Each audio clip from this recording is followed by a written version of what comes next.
I got a great story for you. Today I came home and there was this box outside my door. So the question, of course, is, what's in the box? The answer? A whole bunch of records. And I'm going to give you the background for how this huge box of records ended up at my house. What happened is about 8 years ago, I was in a music message board and I met a guy named Dan who lived in California. And we got friendly and we've stayed in touch over the years. And just a couple weeks ago, he informed me that he was moving. And he asked me if I wanted some of his records. He just asked straightforwardly. He said he was going to give them away and asked what I might be interested in having.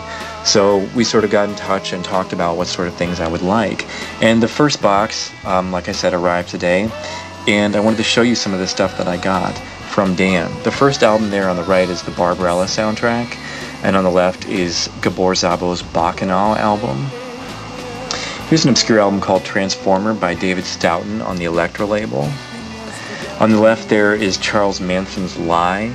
And on the right is a group called The Wind and the Willows that came out on Capitol Records, and it features Debbie Harry before she was in Blondie. On the left there is an album by a group called Street. It's just a self-titled album on Verve.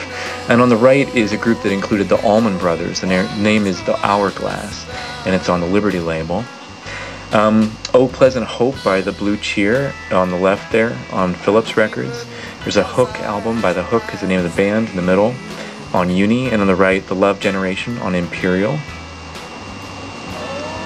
Scott Walker's first album, released in the United States on the Smash label Aloner. In the middle is the first album by the Beacon Street Union, and on the right is The Moth Confesses by the Neon Philharmonic. The Hangman's Beautiful Daughter by the Incredible String Band on the left. Tim Rose's first album on Columbia in the middle, and on the right, Ars Nova on Elektra.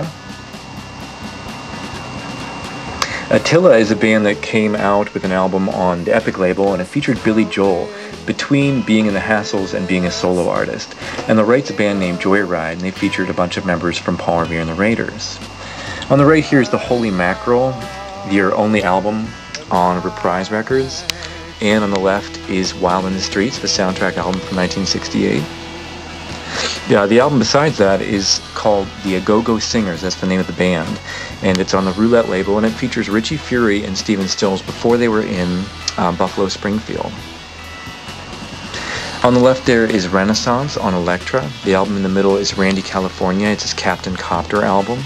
And on the right is a, I think it's 1966 album by Sandy Nelson. On the left is a Whackers album on Elektra. In the middle is the one and only album by the Hombres, Let It Out. And on the right is David Peel's album, The American Revolution. On the left is Gabor Szabo's album, The Sorcerer. In the middle is sort of a pop folk album by Jan and Dean, Folk and Roll. And on the right, the self-titled album by the Illinois Speed Press. Now this is pretty special. I have no idea where Dan got this, but it looks to be an ad from like a Billboard magazine, and as you can see, it's for the Electric Prune's third album, Mass in F minor, which is pretty cool. Just happy to see that in there. There are 3 soundtrack albums that were sort of interesting. Stiletto on Columbia, The Girl on a Motorcycle on Tetragrammaton, and His Wife's Habit on Capitol. I also noticed when I was looking at the Barbarella soundtrack that it's on Dot, and I thought, well, why is it on Dot Records? Shouldn't it be on Dynavoice? And what I found is that the album's actually an Italian pressing, which is pretty cool. Also, I was looking at some of these old price tags, and I realized that a lot of these things were from the cutout bin. And so what I sort of acknowledged was how historical this pile of records was, because you can see this receipt here that was just sort of crammed in one of these albums. Dan obviously went to a cutout bin and just got like 10 or 12 albums.